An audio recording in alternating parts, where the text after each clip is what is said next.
కార్యకర్తలు నాయకులు, అదేవిధంగా తెలుగుదేశం కార్యకర్తలు నాయకులు, అదేవిధంగా బీజేపీ నాయకులు కార్యకర్తలు, మీ అందరికీ కూడా ఒకటే చెప్తున్నా, నేను మీ అందరి వాడిని, మీలో ఒకరిని. ఏ సమస్య వచ్చినా కూడా మీతో పాటు ఉండి నేను దాన్ని పరిష్కరించడానికి అవసరమైతే అధిష్టానానికి తీసుకెళ్ళి పరిష్కరించే మార్గంలో నేను మీతో ఉంటానని ఈ సభగా తెలియజేస్తున్నా. ఎందుకనంటే ప్రతి కార్యకర్తని మర్చిపోవద్దని అంటున్నారు. కార్యకర్తలతోటే నేను ఉంటాను, మర్చిపోవడం కాదు. మీరు గమనించండి, ఇందాక నాగబాబు గారు మాట అన్నారు, ఎవరో వస్తారో స్టార్ హోటల్కి తీసుకెళ్తారని. సార్ మీకు తెలియకపోవచ్చు నా గురించి. స్టార్ హోటల్లో నేను ఎరగనోని కాదు, మీలాంటి వాళ్ళని 100 మంది నేను స్టార్ హోటల్కి తీసుకెళ్తా తప్పనిసరిగా. ఇంకో పెద్ద ఆయన మాట్లాడారు, ఆనంద్ సాగర్ గారు. సార్ సిట్టిబాబు లేకపోతే పులపర్తి నారాయణమూర్తి గారు అలాగే ఎవరిని గురించి మాట్లాడద్దు, కానీ మీరు ఒక గిడ్డి సత్యనారాయణ ఏంటి అనేది మీరు నన్ను చూసి మీరు తర్వాత చెప్పండి. ఎప్పటికీ కొన్ని విషయాల్లో అది ఏంటంటే నాకంటూ ఒక వ్యక్తిత్వం ఉన్నది, దాన్ని ఏ విధంగా చేస్తాను ఏంటనేది మీరు చూసి మాట్లాడండి. ఎవరితోటి నన్ను పోల్చొద్దు దయచేసి.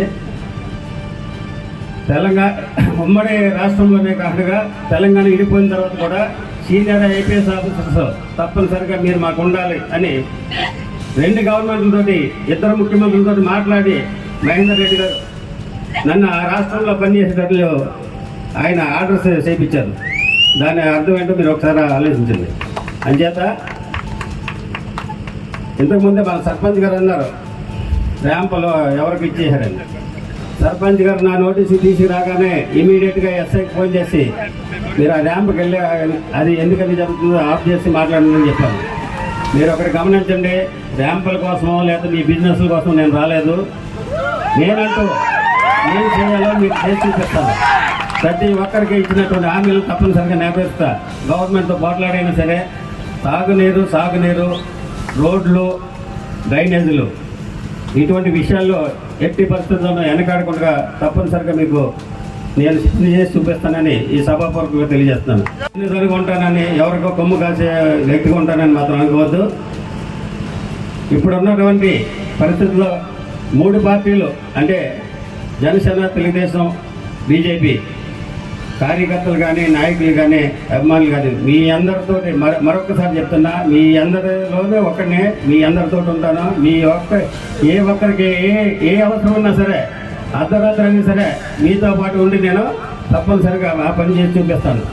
అంచేత మీరు ఎప్పుడు కూడా నా విషయంలో ఏ విధమైనటువంటి అపోహలు పోవద్దు. బురద జల్లే జనాలు ఉంటారు, పక్కన ఉండి బురద జల్లుతూ ఉంటే దాన్ని ఏం చేయలేము. అంచేత ఎవరు బురద జల్లినా ఏం చేసినా నేనంటూ ఏంటనేది చేసి చూపిస్తా. ఇంకొకటి, ప్రతి విషయంలోనూ పెద్దలందరినీ కూర్చోబెట్టి మీతో మాట్లాడి ఒక నిర్ణయానికి రావడం మాత్రం జరుగుతుంది. అంచేత మీరెవరూ కూడా అపోహలకు పోవక్కర్లేదు. తప్పనిసరిగా అడ్మినిస్ట్రేషన్ ఏంటనేది చేసి చూపిస్తాను. దయచేసి మీరందరూ ఏదో అపోహ పడుతున్నట్టున్నారు, ఆ విధంగా అనుకోవద్దని మనవి.